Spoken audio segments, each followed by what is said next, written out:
വെറുതെ സംസാരിച്ച് സമയം കളയണ്ട ദീപു. നിന്റെ കൂടെ ഞാൻ എന്റെ മോളെ വിടില്ല. അതെ, മോള് വീട്ടിൽ നിന്ന് വഴക്കൂടി വന്നിട്ട് ഒരാഴ്ചയായി. ഒരാഴ്ചയിലും വേണ്ടിയില്ല, 10 ആഴ്ചയിലും വേണ്ടിയില്ല. അല്ല, അങ്ങനെ പറഞ്ഞാലെങ്ങനെ? എനിക്ക് അവളോടൊന്ന് സംസാരിക്കണം. ഞാൻ അവളുടെ ഭർത്താവല്ലേ? ഭർത്താവ് എന്ന് പറഞ്ഞാലേ ഭാര്യയെ നോക്കണവനായിരിക്കണം. ഇത് നിന്റെ അമ്മയ്ക്ക് കൊണ്ടുപോയി പന്ത് കെട്ടാനല്ല ഞാൻ എന്റെ മോളെ കെട്ടിച്ചു തന്നത്. അമ്മ അറിയാലോ, കല്യാണത്തിന് മുമ്പ് ഞാനും അമ്മയും മാത്രമായിരുന്നു വീട്ടിലുണ്ടായിരുന്നേ. അപ്പോൾ കല്യാണം കഴിച്ചു കഴിഞ്ഞപ്പോൾ ഞാൻ അമ്മയിൽ നിന്ന് അകന്നു പോകുന്നുണ്ടോ എന്ന് അമ്മയ്ക്കൊരു പേടി. അതിൻ്റെ വെപ്രാളമൊക്കെ ആയി കാണിക്കുന്നത്, അല്ലാതെ അമ്മയ്ക്ക് അവളോട് ദേഷ്യമൊന്നുമില്ല. അവൻ ഇത്രയും പറഞ്ഞ സ്ഥിതിക്ക് അതിന് അവൾക്ക് പോകാൻ താല്പര്യമില്ലല്ലോ. അതെന്തെങ്കിലുമൊക്കെ ആവട്ടെ, ഞാനിപ്പോൾ അവളോടൊന്ന് സംസാരിക്കട്ടെ. വേണ്ട, ആദ്യം നീ നിന്റെ അമ്മയോട് സംസാരിക്ക്.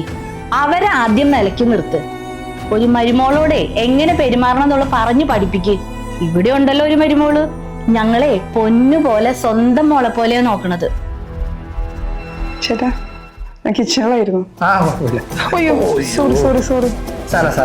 ഇത് എവിടെ നോക്കിയാ? കുഴപ്പമില്ല, നീ സാരമില്ല മോളെ, അമ്മ തുടച്ചോളാം.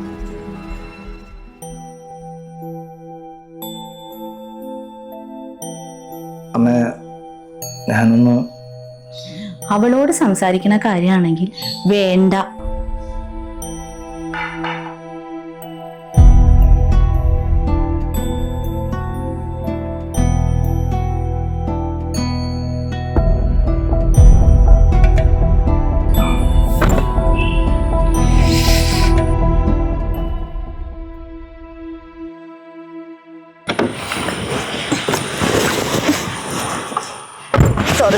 സോറി.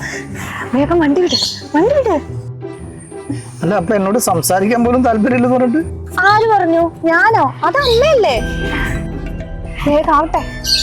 അപ്പൊ എന്റെ അമ്മയോടും വഴക്കൊന്നുമില്ലല്ലേ? എന്റെ ദീപേട്ടാ, ഇവിടെ ഒരു മരുമോളുണ്ട്. എന്റെ അമ്മ അതിനെ വട്ടം കറക്കി ചവിട്ടി തേച്ച് ചമ്മന്തി ആക്കുക. ഇത് വെച്ച് നോക്കുമ്പോ ദീപേട്ടന്റെ അമ്മ ദേവതയാ. ആണോ?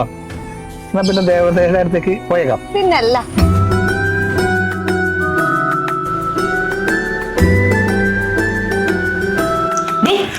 ഇത് ഇതുവരെ കഴിഞ്ഞില്ലേ? ഇപ്പൊ കഴിയുമേ.